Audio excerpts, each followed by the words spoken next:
Londres, 1982. Monsieur Allington est plutôt pro-Europe Moi, je suis toujours pour le marché commun. et Madame Allington émet plus de réserves. Nous espérions beaucoup que la vie s'améliorerait avec le marché commun. En fait, c'est le contraire qui s'est produit. Les Allington sont à l'image de l'opinion britannique, très divisée sur le sujet européen, et ce depuis que le Royaume-Uni a intégré la communauté en 1973. Voilà ce qu'en disait alors un groupe de jeunes. Il serait très imprudent de ne pas prendre la chance d'entrer dans le marché commun. Et l'avis des plus anciens. On ne veut pas être dans le marché commun. Les Anglais n'aiment pas. Pas du tout. Eh bien, ici en Angleterre, on a une certaine indépendance. On aime penser soi-même, créer soi-même, sa façon de vivre.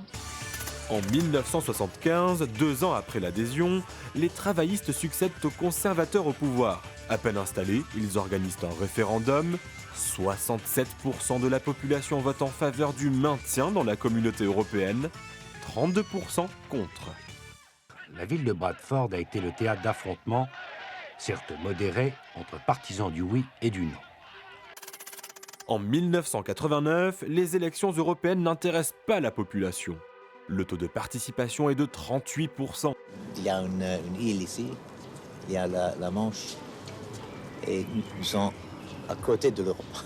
En 1991, ils sont les seuls à refuser l'euro et la suppression des frontières. Là, c'est un certain chauvinisme qui s'exprime. Nous perdons peu à peu notre identité. Nous avons déjà changé nos pouces et nos onces pour des grammes et des milligrammes.